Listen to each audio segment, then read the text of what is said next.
Hi, this is Apostle Mimi, and I am coming to you. I'm so excited. I can hardly just sit in this chair and relax. I'm really just thrilled with what God is doing right now. I just wanted to take a few minutes and talk about what's coming up for me in the next couple of weeks. I'm actually going to be taking a apostolic missions trip to the country of Kenya, and I'm so excited about that. For those of you that follow me, you know that we had planned to do a trip earlier in the year to Africa, but there were some delays that we experienced, and one of the major events that I was invited to speak at had to be postponed because of some election stuff that was going on.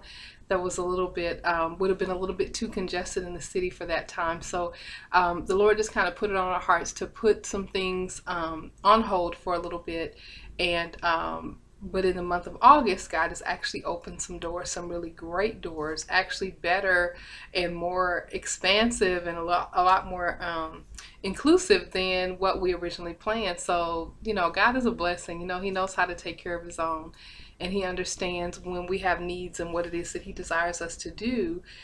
He always has a plan to work it out. So I'm really excited about what's going on right now. I did want to take a chance and take some time, and just share a couple things. There's some things that have been birthed in the last year or so for me personally, in terms of ministry. For those of you that follow me, most of you probably know me by Man Fast. That's the relationship ministry that I've been leading since probably 2008, 2009, that deals with abstinence and purity, and now a whole lot with preparing for mandated marriage. That's kind of like the big front burner issue for us, and God is doing amazing things in that area, and so we're really excited about that. ManFast is just really exploding, and God is doing a whole lot with that. But there are other parts of my story, other parts of my journey, things that I'm really excited about doing. And one of the things the Lord dealt with me about a couple of years ago was opening up and starting a ministry that doesn't really have anything to do with ManFast. It doesn't really have anything to do with the ministry that I do in terms of leading apostles in a group that we call the Apostolic Resource Network. That's another big chunk of work that I do in terms of helping independent ministries become linked up with other ministries for support, to learn best practices, for just prayer support, and to bring together our combined resources to do some amazing things in terms of end time ministry work. And that's a big part of what I'm going to be doing when I go over to Kenya. But in terms of what this ministry part that includes This Woman's Heart, the Lord spoke to me about this one day, and he said, there are so many issues in your heart that you are passionate about, and I need you to bring those things under one umbrella so I can kind of get, he wanted me to kind of get my hands around all these different things that I'm really interested in and I'm really passionate about. And that's what this woman's heart ministry is about. And it takes all those things that I believe in. First of all, I believe in women. I believe in supporting women. I believe in supporting women in ministry. I believe in supporting women in helping us to be better mothers, better wives, better friends, better daughters, better believers. And so I always have opportunities and take opportunities to speak into the hearts of women. Along with that, because of my personal journey, losing my husband when he graduated to heaven after a almost 25-year marriage, I also have a heart for widows, because I know what it's like to suddenly have the whole weight of the world on your shoulders. My husband was sick for a long time, 7 years, and at the end of that 7 years, after the sickness and all the doctors and all the specialists and everybody who had an ologist on the end of their name, we found our way to their office to be told there's nothing more we can do. And then having to push my family up and forward and keep our 5 children moving in the right direction. God just really poured a lot into me during that time, because in actuality, there was really nobody else for me to turn to. So I was taking care of my husband as if he was like my 6th child. And then we ended up going into hospice care, and that was another 1.5-year journey to finally see him, finally gain some peace and some rest, even after we believed God to heal him, prayed, fasted, did everything we could, and the Lord just said, he's asking to come home, and I'm going to answer his prayer, so you need to prepare yourself. And so because of the unique journey that I've had to walk, I really feel like God has given me a special heart for women who are widows.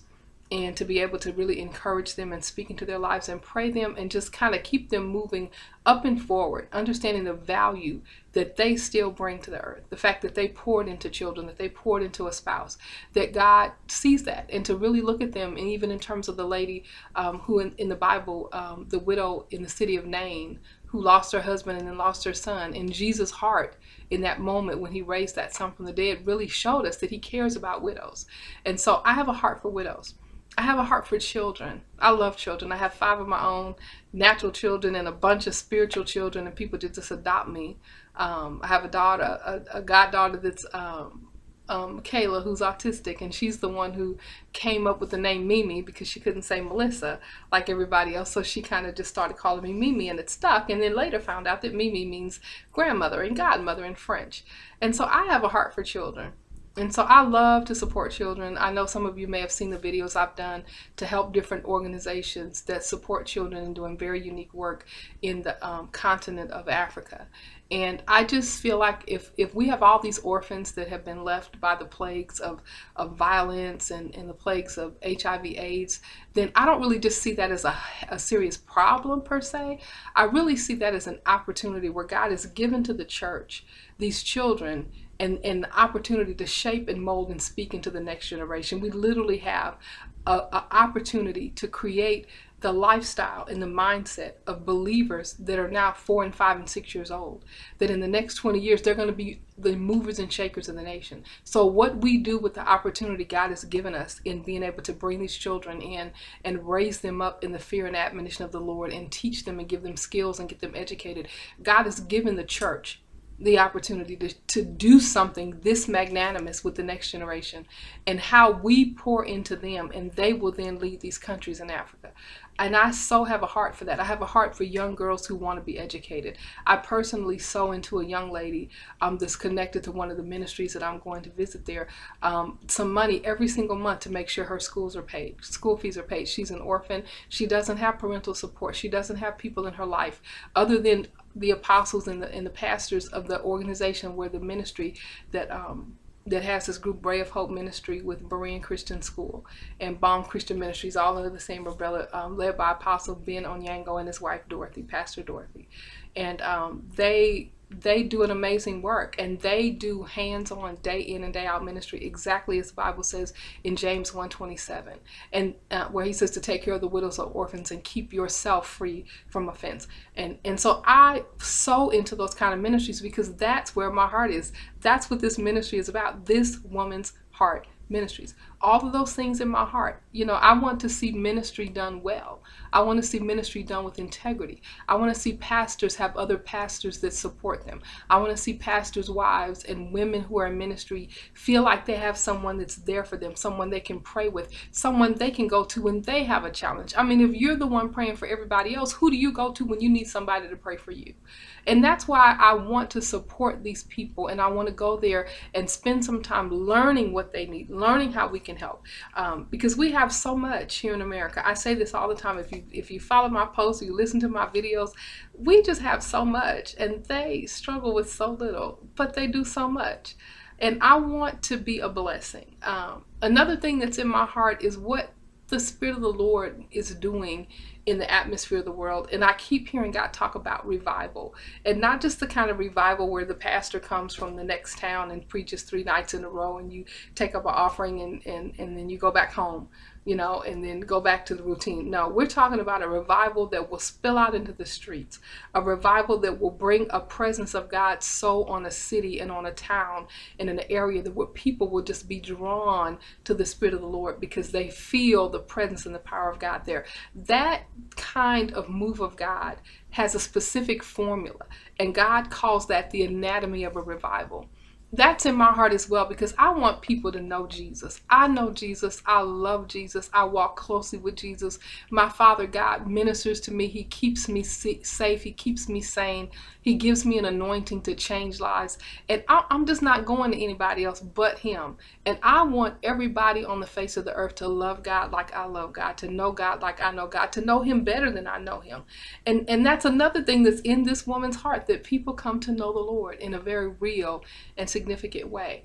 And if they have a relationship with Jesus, if they have a relationship with him, then they should have the benefit of his presence and his anointing being in their lives, so that they should not be hungry, so they should not be in fear of their lives, so they should not have to worry about where their next meal is coming from and whether or not they're going to be attacked in their sleep. There is a presence of God that can so rest and abide on our lives that we are just in a place of peace and joy and rest every day as we walk out our God-given anointing and our God-given purpose. And if I can help people get that, then I want to do that. So that's really why I have this ministry called This Woman's Heart, because all those issues are in my heart, and I want those issues to be lived out in my daily life.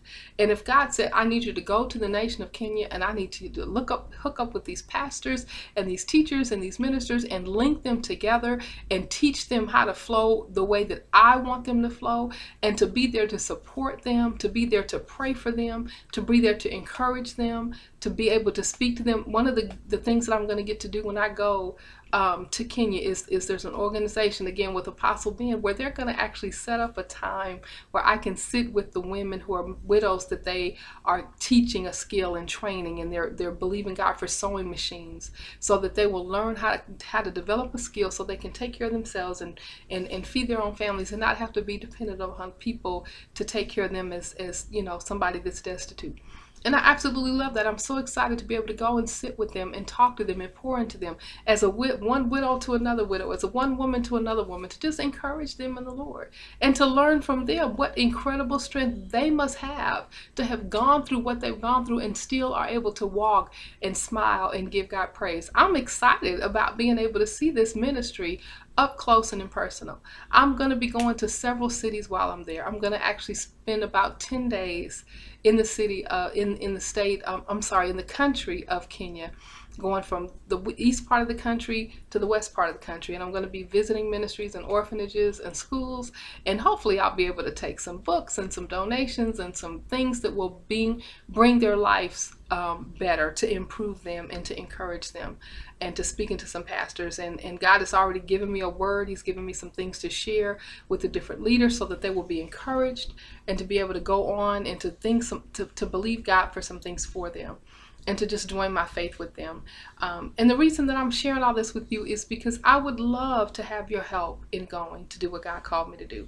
I would love to see you make a donation into this ministry trip, into the lives of these people, into the lives of those orphans, into the lives of the widows, into the lives of the pastors, into the lives of these communities, because they really desperately have needs. They do amazing work with very little resources, but I want to see more. I want to see us on this side of the world see the value in blessing people on the other side of the world, because they're doing things that we don't do in America.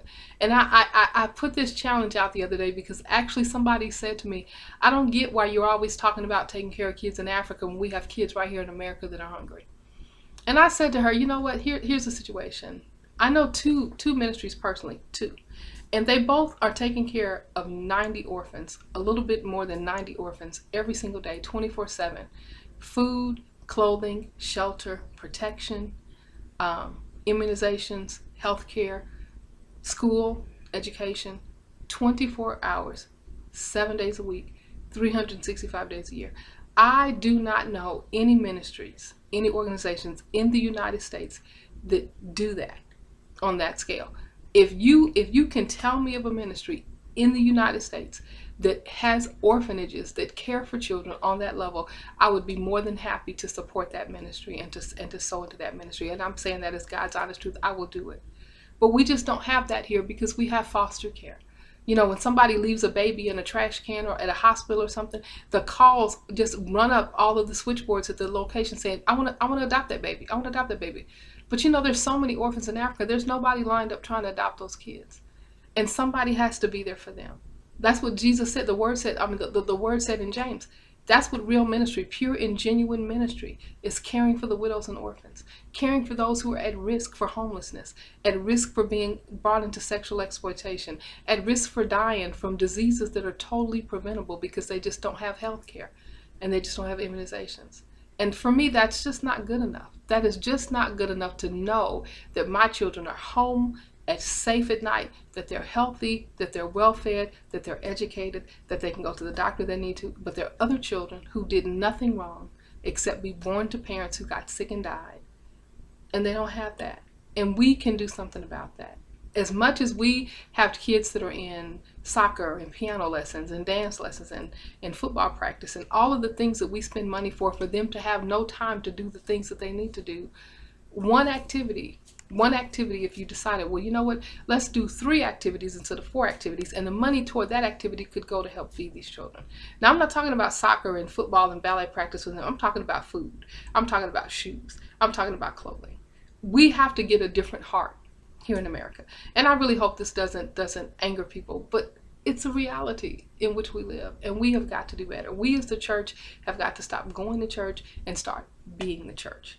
And I, for one, am going to do that.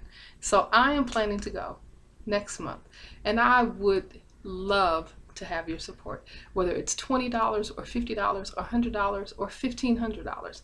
We're setting a budget and kind of increasing the budget a little bit because we've had a couple of more churches ask us to come, and that's more gas and that's more hotel expenses. And so I just ask you to just dig deep and help out. I mean, if there's some things that you have in your closet you haven't worn in a long time, take them down to the resale shop and see if there's something you can get for them. And be willing to sow that into this trip. If you have money that you have in your savings account, be willing to release that and believe God to sow back into your life, because this is the kind of work that pleases God. When you take a holistic approach to ministry, where it's not just come and sit and be a spectator and then go home and eat your chicken dinner, where you actually go and hands-on touch people's lives, change people's lives, hug people who need hugs, speak to people, help ministries become better established in terms of how they're handling their public face and their marketing, so that people can see what they're doing and seriously see the need and sow into it. Are there ministries all over Africa that need help? Absolutely. Are there other people that are going and doing this kind of work? Absolutely. Do you know all those people? No. Do you know me? Yes. So please take some time and pray about that, and be generous and sow into this work. I promise you, I'm not using this to buy clothes or to take a cruise, although that would be nice. It's been a long time since I had a vacation. But this is what I'm looking forward to as my vacation, to be able to go and speak into the lives of these people and see God do some miraculous things. So that's what I'm doing. That's what This Woman's Heart Ministries is about. That's what's in my heart. And I have a deep heart and a huge heart and a lot that I want to do for the kingdom. But I sincerely need your help. So please, today, if you would be so kind, if you would be so generous to sow a seed, whatever God puts on your heart to do. Some of you I know really do have money. I know some of y'all, and I know some of y'all. And you really could afford to do a $2,000 gift. You could do that right now. There are some of you, I believe, that are sitting on property, air property, or money that you have tied up in property that you're not even using. Something God has told you and put on your heart a long time ago. You could get rid of that property, turn it into something. Turn it in from something solid to something liquid, and then it can not just be a building, because you may have a piece of property in a building where you live in Kentucky somewhere, but that's not going to help me go to Africa. But if you were to release the burden of that, the responsibility of having the upkeep on it, especially if it's not even benefiting you, and then turn that into a liquid fund, then that could fund my trip and fund 7 more like it. So just, pray about that. We always talk about the transfer of wealth. Sometimes the transfer of wealth is taking money out of one status and putting into a liquid form so people can use it for a lot of different things. Just something to consider and pray about. But I hope that I'll hear from you. If you have questions, please email me. And you can email me at thiswomansheartministries@gmail.com. Or if you're my Facebook friend, you can inbox me. You can reply to the comments. But please also go to our website where we have this fundraiser that we're doing online. It's at youcaring.com/revival of the nations. That is youcaring.com/revival of the nations. And hopefully in the next couple of days, I will hear from you with a generous donation so that we can go to the nations and do this amazing work that God has called us to do. Thank you so much for listening. Thank you for taking the time out to hear what I have to say and to be a blessing in what God has called me to do. And hopefully soon we'll be able to upload some more videos and talk about the different people that we're going to visit, so that you will get a real sense of what it is that God has called us to do and get as excited as I am about it. So God bless you. I love you. Let me hear from you soon. Please sow a seed. Amen. Good night. Bye-bye.